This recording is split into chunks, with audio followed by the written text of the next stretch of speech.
Good morning student. आज का हमारा टॉपिक है क्रिया। अब बात आती है क्रिया होती क्या है। क्रिया किसे कहते हैं। हमारे माध्यमिक शिक्षा बोर्ड राजस्थान में ये 2 अंक का आएगा। हिंदी के पेपर में 2 अंक का आता है क्रिया। तो पहले बात आती है क्रिया कहते किसे हैं, उसके बाद क्रिया के कितने प्रकार होते हैं, क्रिया होती क्या है। अब हम आज क्रिया के बारे में पढ़ेंगे। देखिए पहले करते हैं क्रिया की परिभाषा। परिभाषा क्या है इसकी परिभाषा देखिए साहब। कर्ता के द्वारा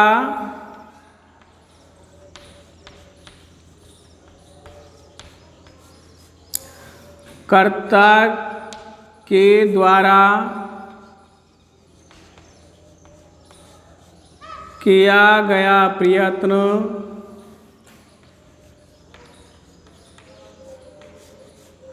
कर्ता के द्वारा किया गया प्रयत्न ही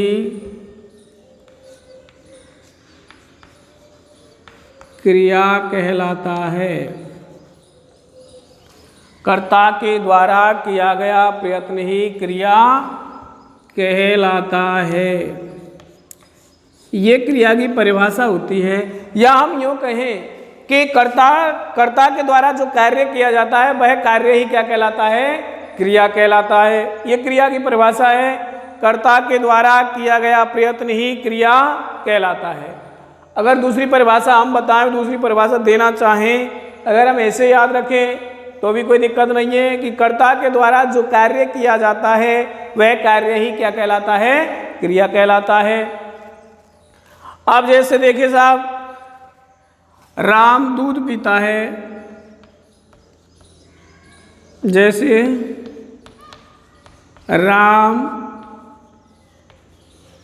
दूध पीता है।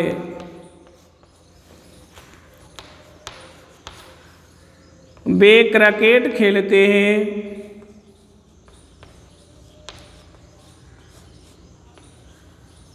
वे क्रिकेट खेलते हैं।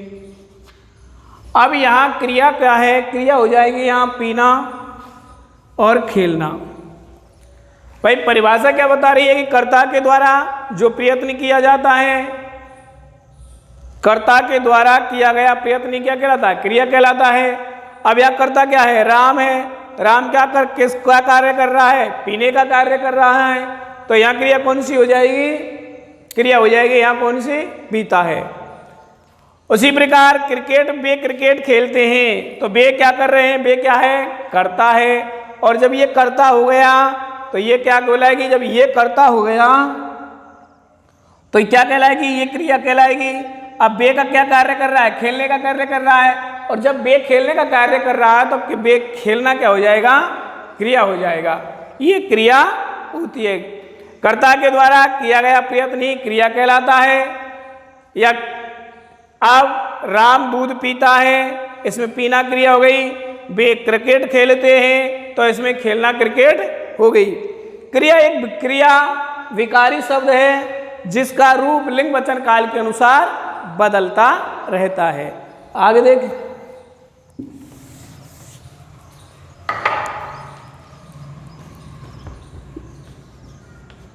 क्रिया विकारी शब्द है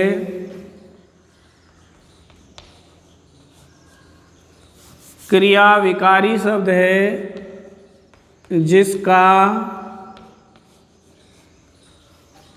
रूप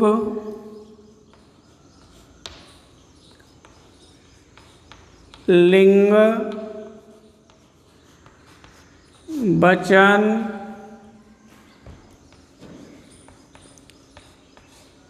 काल के अनुसार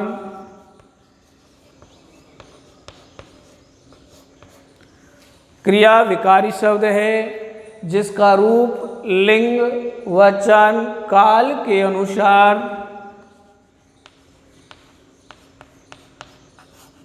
बदलता रहता है।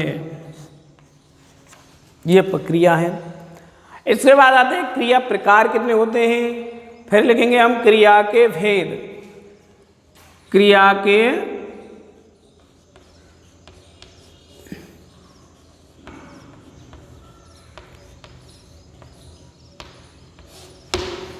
भेद, क्रिया कितने भेद हैं? क्रिया के 3 भेद हैं। पहला होगा कर्म के आधार पर,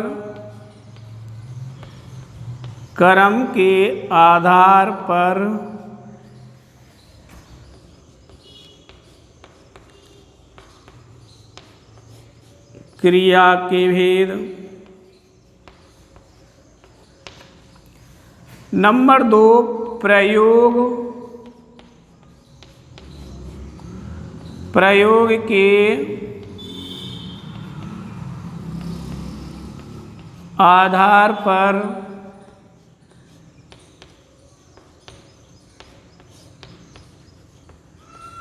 क्रिया के भेद।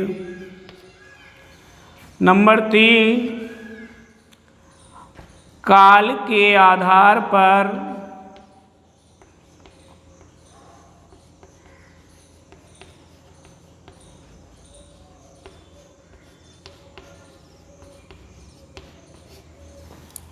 क्रिया के भेद। ये सब क्रिया के भेद होते हैं। देखिए साहब, कर्ता के द्वारा किया गया प्रयत्न ही क्रिया कहलाती है या क्रिया कहलाती है। कर्ता के द्वारा किया गया प्रयत्न ही क्रिया कहलाती है, या हम यूँ कहें क्रिया के द्वारा जो कार्य किया जाता है वह कार्य क्रिया कहलाता है। क्रिया एक विकारी शब्द है जिसका रूप, लिंग, वचन काल के अनुसार बदलता रहता है। फिर क्रिया के भेद। क्रिया 3 प्रकार की होती है। कर्म के आधार पर क्रिया के भेद, प्रयोग के आधार पर क्रिया के भेद और काल के आधार पर क्रिया के भेद। अब क्रिया के यहाँ से क्रिया के प्रकार आ गए। क्रिया कितने प्रकार की होती है? क्रिया 3 प्रकार की होती है। कर्म के आधार पर, प्रयोग के आधार पर और काल के आधार पर।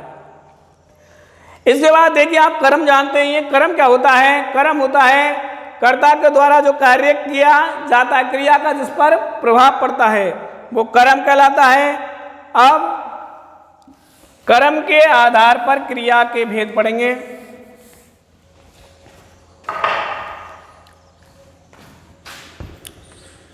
कर्म के आधार पर क्रिया के भेद। एक होता है अकर्मक और नंबर 2 होगा सकर्मक।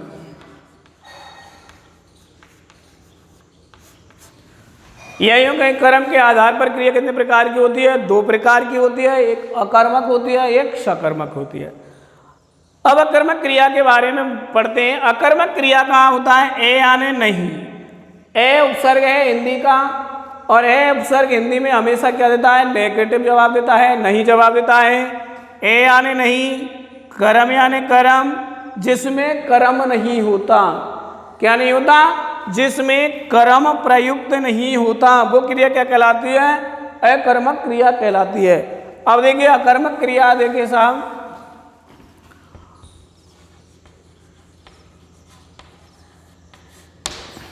अकर्मक जिन क्रियाओं के साथ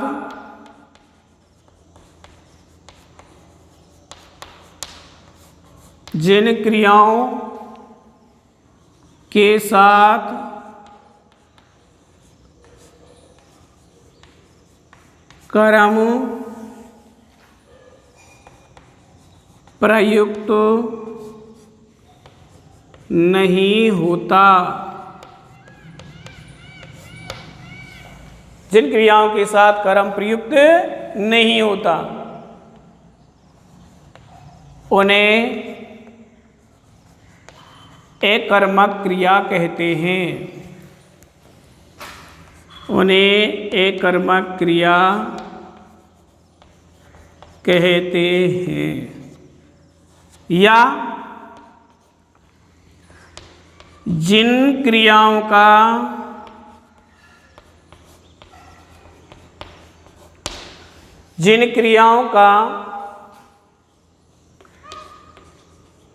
फल एवं व्यापार, जिन क्रियाओं का फल एवं व्यापार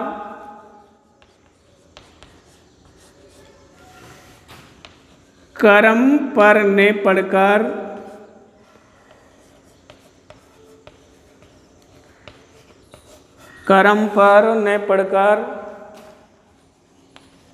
कर्ता पर पड़ता है,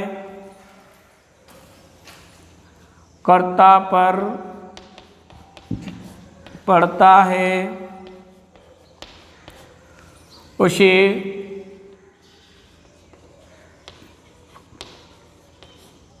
अकर्मक क्रिया कहते हैं। आपके सामने दो परिभाषाएं हैं। अब पहली परिभाषा है जिन क्रियाओं के साथ कर्म प्रयुक्त नहीं होता, जिन क्रियाओं के साथ कर्म प्रयुक्त नहीं होता अर्थात जिन क्रियाओं में कर्म नहीं होता उसे क्या कहते हैं? अकर्मक क्रिया कहते हैं। एक परिभाषा है जिन क्रियाओं का फल एवं व्यापार कर्म पर नहीं पड़ करके कर्ता पर पड़ता है। इस पर जिन क्रियाओं का फल एवं व्यापार कर्म पर नहीं पड़ करके किस पर पड़ता है? कर्ता पर पड़ता है, उसे अकर्मक क्रिया कहते हैं। जैसे अकर्मक क्रिया है वह सोता है, वह सोता है, वे बाजार जाते हैं, ये क्रिया है। अब जब इनमें क्रिया हो रही है, वह सोता है तो इसका फल और व्यापार सोता है क्रिया है। अब इस क्रिया का फल कहाँ पर पड़ता है? इस क्रिया का फल और व्यापार कहाँ पड़ रहा है? इस क्रिया का फल कर्ता पर पड़ रहा है, इसमें कर्म नहीं है, इसमें कर्म प्रयुक्त नहीं हुआ तो अकर्मक क्रिया है। वे बाजार जाते हैं, वे कहाँ जाते हैं? बाजार जाते हैं। अब इसमें भी क्या है? कर्म प्रयुक्त तो नहीं है, तो ये क्रिया अकर्मक हो जाएगी। अब अकर्मक क्रिया के साथ कुछ अकर्मक क्रिया के साथ कुछ 4-5 नियम है अकर्मक क्रिया के, जिनसे हम ये पहचान सकते हैं कि ये इनमें अकर्मक क्रिया है। अब नियमों का हम उल्लेख करेंगे, एक बार इसको देख लेते हैं कि जिन क्रियाओं के साथ कर्म प्रयुक्त नहीं होता उन्हें कर्मक, अर्थात जिस क्रिया के साथ कर्म जुड़ा नहीं होगा वह क्रिया कौन सी कहलाएगी? अकर्मक क्रिया कहलाएगी। जिनमें या जिन क्रियाओं का फल एवं व्यापार अर्थात क्रिया का प्रभाव कर्म पर नहीं पड़ करके किस पर पड़ता है? कर्ता पर पड़ता है, उसे अकर्मक क्रिया कहते हैं। अकर्मक क्रिया में मैंने वह सोता है, तो यहाँ अकर्मक क्रिया हो गई क्योंकि वह सो रहा है, लेकिन उसका प्रभाव किस पर पड़ रहा है? कर्ता पर पड़ रहा है। वाक्य में कर्म प्रयुक्त नहीं है, अर्थात वाक्य में क्रिया के साथ कर्म जुड़ा हुआ नहीं है। वे बाजार जाते हैं, यहाँ पर भी क्या है? अकर्मक क्रिया है क्योंकि इसमें भी कर्म प्रयुक्त नहीं है। ये क्रिया, इस क्रिया के साथ कुछ नियम लगे हुए हैं। जैसे देखिए सूर्य के उगने और छिपने में, अर्थात सूर्य के उदय होने और अस्त होने में सदैव क्रिया कैसी होती है? क्रिया अकर्मक होगी।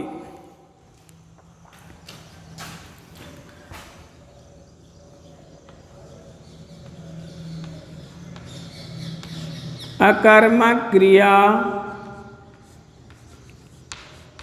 के नियम।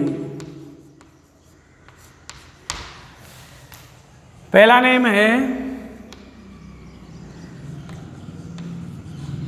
सूर्य के उदय एवं अस्त होने में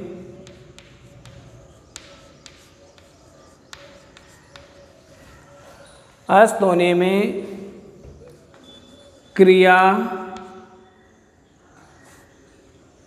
सूर्य के उदय एवं अस्त होने में क्रिया अकर्मक होती है।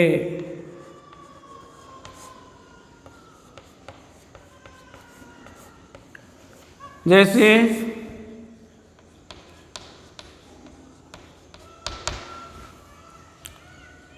सूर्य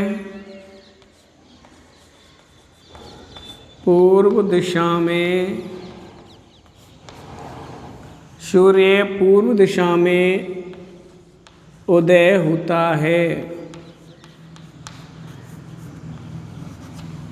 एक बात ध्यान रखने की है, अकर्मक क्रिया कहाँ होगी, मैं उसको सारी आपके सामने उल्लेख करूँगा।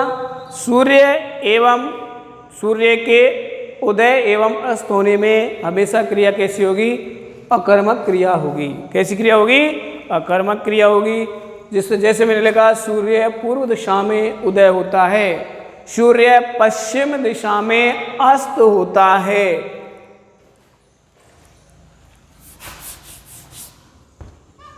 नंबर 2, मनोविकासात्मक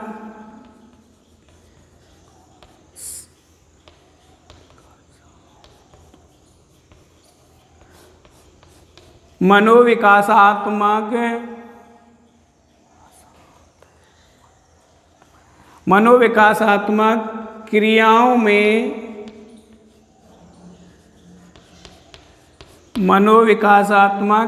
में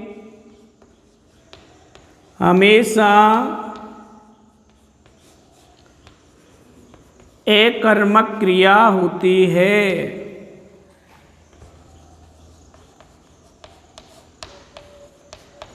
मनोविकासात्मक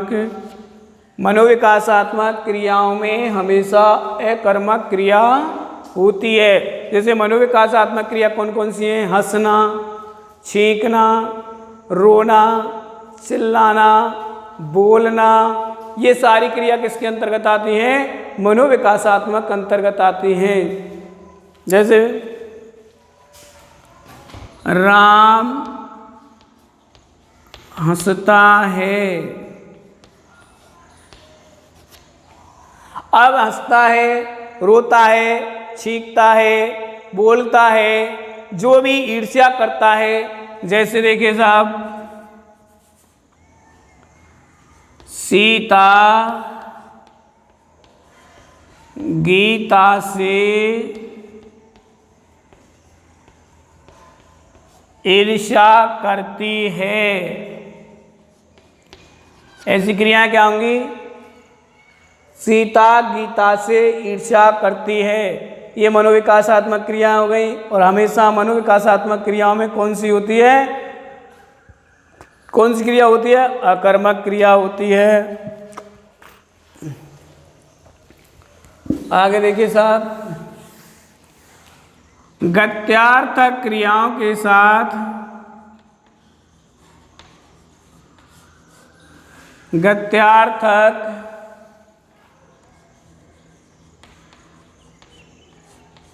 क्रियाओं में सदैव अकर्मक क्रिया होती है। गत्यार्थक क्रियाओं में सदैव अकर्मक क्रिया होती है।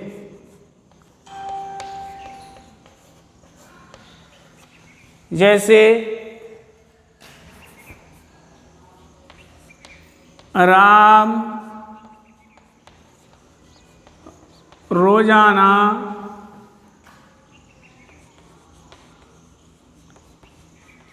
विद्यालय से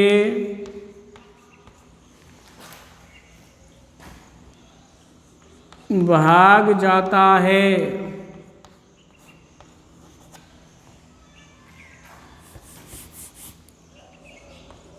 ज्योति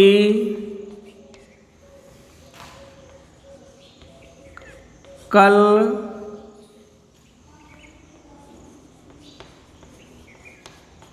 अमृतसर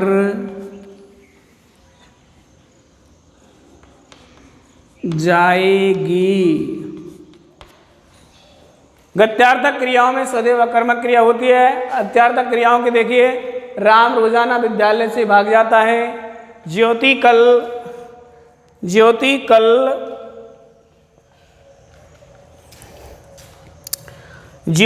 कल अमृतसर जाएगी। गत्यार्थक क्रिया है, इनमें कोई कर्म नहीं है। आई बात समझ में। मैंने आपको तीसरा नियम लिखाया कि गत्यार्थक क्रियाओं में सदैव कर्मक क्रिया होती है, मनोविकासात्मक क्रियाओं में हमेशा कर्मक क्रिया होती है। मनोविकासात्मक क्रिया करते हैं जो हमारे मन में विकास होता है, जिन क्रियाओं का हमारे मन में विकास होता है, अर्थात जो क्रियाएं हमारे मन में उत्पन्न होती हैं, मैंने बताया हंसना, छींकना, ईर्ष्या करना, बोलना, ये सारी क्रियाएं किसमें आती हैं? मनोविकासात्मक क्रियाओं के अंतर्गत आती हैं। गत्यार्थक क्रियाओं में सदैव अकर्मक क्रिया होती है। राम रोजाना विद्यालय से भाग जाता है, अर्थात गत्यार्थक है भाग जाना। ज्योति कल अमृतसर जाएगी, तो जाना क्या है? गत्यार्थक क्रिया है। इसके अंतर्गत चलना, टहलना, घूमना, दौड़ना, फिरना आदि क्रियाएं इसके अंतर्गत आती हैं। ये अकर्मक क्रिया के कुछ नियम थे और इसमें अकर्मक क्रिया होती है स्वाभाविक क्रियाओं में, जैसे पक्षी आकाश में उड़ते हैं, गत्यार्थक क्रिया भी है और स्वाभाविक क्रिया भी है। ऐसी क्रियाओं के साथ अकर्मक क्रिया का प्रयोग किया जाता है। एक बार देखिए, जिस क्रिया का फल कर्म पर ने पढ़ करके, जिस क्रिया का व्यापार एवं फल कर्म पर ने पढ़ करके किस पर पड़ता है? कर्ता पर पड़ता है, उसे अकर्मक क्रिया कहते हैं। या याद नहीं रख पाते हैं तो पहली बात तो याद परिभाषा यही रहनी चाहिए, कौन सी? जिस क्रिया का फल एवं व्यापार, या जिन क्रियाओं का फल एवं व्यापार कर्म पर ने पढ़ करके कर्ता पर पड़ता है, उसे अकर्मक क्रिया कहते हैं। ए का मतलब होता है नहीं कर्म, यानी कर्म जिसमें कर्म प्रयुक्त नहीं होता। अर्थात अगर ये मेन परिभाषा नहीं याद रहे तो ये परिभाषा याद रखना कि जिन क्रियाओं के साथ कर्म प्रयुक्त नहीं होता, जिन क्रियाओं के साथ कर्म प्रयुक्त नहीं होता वो क्या कहलाती है? अकर्मक क्रिया कहलाती है। अकर्मक क्रिया में मैंने आपको 3 नियम लिखाए कि सूर्य के उदय और अस्त होने में क्रिया कैसी रहेगी? हमेशा क्रिया क्या रहेगी? अकर्मक क्रिया होती है। मनोविकासात्मक अर्थात तो मन में विकास होने वाली क्रियाएं जो हमारे मन के अंदर पैदा होती हैं, उनका विकास होता है, उन क्रियाओं में कौन सा होगा? वे क्रियाएं हमेशा अकर्मक होंगी। राम हंसता है, सीता गीता से ईर्ष्या करती है, और इससे छींकना है, रोना है, चिल्लाना है, ये क्रियाएं सब किसके अंतर्गत आती हैं? अकर्मक क्रिया के अंतर्गत आती हैं। गत्यार्थक क्रियाओं में सदैव अकर्मक क्रिया होती है। राम रोजाना विद्यालय से भाग जाता है। ज्योति कल अमृतसर जाएगी, अर्थात क्या है? गत्यार्थक क्रिया है। पक्षी आकाश में उड़ते हैं, ऐसी क्रियाएं अकर्मक क्रियाएं कहलाती हैं। ये अकर्मक क्रिया हुई। मैंने आपको पहले भी हमने पढ़ा कि क्रिया कर्म के आधार पर क्रिया कितने प्रकार की होती है? 2 प्रकार की होती है, एक अकर्मक क्रिया और एक सकर्मक क्रिया। क्रिया के कर्म के आधार पर 2 भेद हुए, कौन कौन से हुए? एक अकर्मक क्रिया और एक सकर्मक क्रिया। अकर्मक क्रिया का हमने पढ़ा, अकर्मक क्रिया की परिभाषा पढ़ी। अकर्मक क्रिया में हमने बताया कि जिन क्रियाओं के साथ कर्म जुड़ा हुआ नहीं होता है, अर्थात जिनके साथ कर्म प्रयुक्त नहीं होता। एक परिभाषा ये लिखाई थी, और जो परिभाषा थी दूसरी परिभाषा लिखाई कि जिन क्रियाओं का व्यापार एवं फल कर्ता पर न पढ़कर कर्म पर न पढ़ करके कर्ता पर पड़ता है, उसे अकर्मक क्रिया कहते हैं। फिर मैंने आपको बताया कि अकर्मक क्रिया कहीं विशेष परिस्थितियों में होती है, जैसे 3 नियम बताए कि सूर्य के उदय और अस्त होने में सदैव क्रिया कैसी होगी? अकर्मक क्रिया होती है। उसके बाद लिखाया कि मनोविकासात्मक जो क्रिया होती हैं वे हमेशा कैसी होंगी? अकर्मक क्रियाएं होती हैं। जैसे मैंने राम हंसता है, सीता गीता से ईर्ष्या करती है। इसके बाद और भी बताया मैंने आपको कि हंसना, छींकना, चिल्लाना, रोना, सोना, जो भी हमारे मन के अंदर पैदा क्रियाएं होती हैं वे क्रियाएं हमें क्या लगती हैं? वे क्रियाएं हमेशा अकर्मक क्रियाएं होती हैं। इसके बाद दिखाया गत्यार्थक क्रियाओं में सदैव अकर्मक क्रिया होती है। कौन कौन सी? गत्यार्थक क्रियाओं में, अर्थात जो गतिशील क्रियाएं होती हैं, क्या होती हैं? गतिशील क्रियाएं होती हैं, उनमें क्या होती है? अकर्मक क्रियाएं होती हैं। एक नियम और लिखाऊं, राम रोजाना विद्यालय से भाग जाता है, गति कर रहा है। जैसे भाग जाना, जाएगी, आएगी, दौड़ेगी, घूमेगी, चलना, फिरना, ये सब क्रियाएं किसके अंतर्गत आती हैं? अकर्मक क्रिया के अंतर्गत आती हैं। फिर देखिए स्थिर होने के योग में हमेशा क्रिया कौन सी होगी? अकर्मक होगी। स्थिरता में ऐसे लिखो इसको, स्थिरता के योग में क्रिया अकर्मक होती है। क्रिया अकर्मक होती है। जैसे गुरुजी आसन पर बैठ गए। गुरुजी आसन पर बैठ गए। स्थिरता, जहां क्रिया स्थिर होगी अर्थात जहां स्थिरता का भाव होगा, जहां क्रिया बिल्कुल गति नहीं करेगी, वहां ऐसी स्थिति में क्रिया कौन सी होती है? अकर्मक क्रिया होती है। गुरुजी आसन पर बैठ गए, ये हमारी अकर्मक क्रिया थी। इनको याद रखना है, केवल 4 चीज रखनी है। आप परिभाषा में इतना याद रखना है कि जिन क्रियाओं का फल एवं व्यापार कर्ता पर पड़ता है या कर्म पर न पड़ करके कर्ता पर पड़ता है, अकर्मक क्रिया कहलाती है। अकर्मक क्रिया इतना याद नहीं रख पाते हैं, तो इतनी परिभाषा कि जिस क्रिया के साथ कर्म प्रयुक्त नहीं होता है वे क्रिया क्या कहलाती हैं? अकर्मक क्रिया कहलाती हैं। या जिन क्रियाओं के साथ कर्म जुड़ा हुआ नहीं होता है वे क्रियाएं कर्मक कहलाती हैं। 4 नियम बताए, इनसे इन अकर्मक क्रिया की पहचान के पहला नियम था कि सूर्य के उदय और अस्त होने में कौन सी क्रिया होगी? अकर्मक क्रिया होगी। जैसे सूर्य पूर्व दिशा में उगता है, आकाश में तारे टिमटिमाते हैं, इनमें सब में कौन सी क्रिया है? अकर्मक क्रिया है। उसके बाद बताया मनोविकासात्मक क्रियाओं के साथ अकर्मक क्रिया होती है। जो हमारा मनोविकासात्मक का मतलब होता है जो मन में, जिन क्रियाओं का मन में विकास होता है, जैसे छींकना, रोना, हंसना, चिल्लाना, ये क्रियाएं किसके अंतर्गत आती हैं? अकर्मक क्रिया के अंतर्गत आएंगी। फिर बताया गत्यार्थक क्रियाओं में सदैव अकर्मक क्रिया होती है। कैसे ही गत्यार्थक यानी जो गतिशील क्रियाएं होती हैं, जैसे राम रोजाना विद्यालय से भाग जाता है, ज्योति कल अमृतसर जाएगी, और इसके अंतर्गत चलना, टहलना, फिरना, दौड़ना, घूमना आदि क्रियाएं आएंगी। इसके बाद स्थिरता के योग में क्रिया अकर्मक होती है। गुरुजी आसन पर बैठ गए, ये अकर्मक क्रिया हमारी। इसके बाद कर्म के आधार पर क्रिया के दूसरा भेद होता है सकर्मक। कौन सा होता है?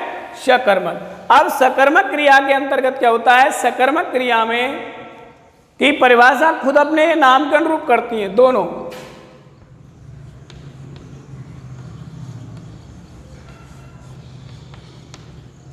कैसे करती हैं? अपने नाम के अनुरूप ही करती हैं। इसमें आ गया से उपसर्ग जुड़ा हुआ है, उसमें ए उपसर्ग जुड़ा हुआ है, उसमें ए का मतलब नहीं और इसमें से का मतलब साथ। इसका मतलब हुआ सकर्मक, अर्थात जिस क्रिया के साथ कर्म जुड़ा हुआ होता है। क्या बात बताएं, समझ में आई ना? कि जिस क्रिया के साथ कर्म जुड़ा हुआ होता है वह क्रिया क्या कहलाती है? सकर्मक क्रिया कहलाती है। और जिस क्रिया के साथ कर्म जुड़ा नहीं होता वो अकर्मक कहलाती है। ए आने नहीं और से आने साथ, 2 शब्द याद रखने, परिभाषा हमारी क्लियर। अकर्मक में ए का मतलब नहीं और सकर्मक में से का मतलब साथ। देखिए परिभाषा साहब,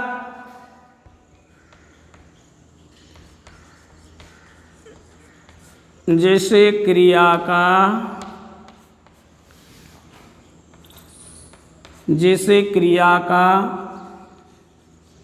फल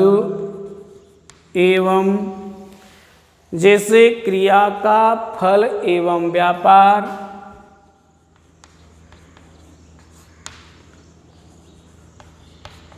कर्ता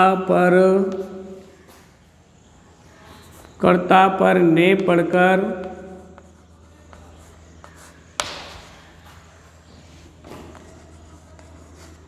कर्म पर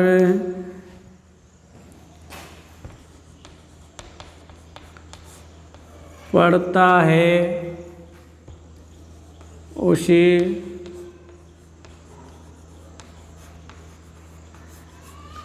सकर्मक क्रिया कहते हैं।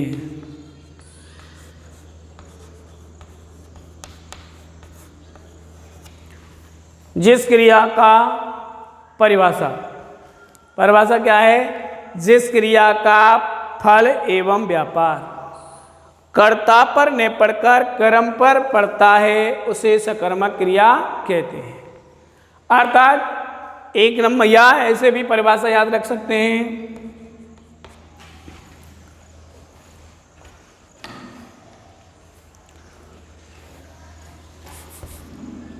जिन क्रियाओं के साथ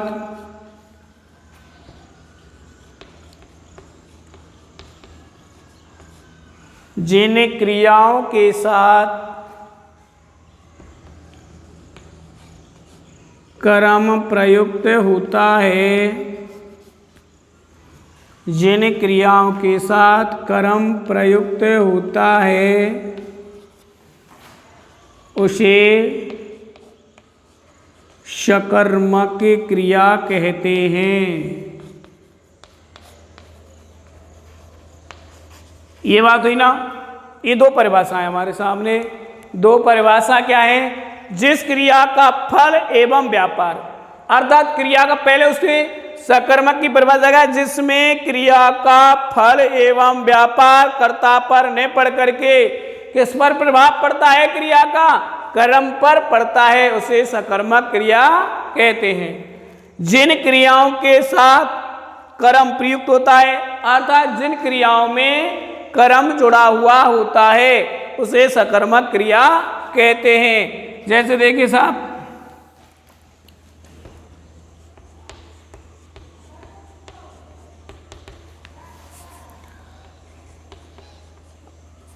राम फल खाता है,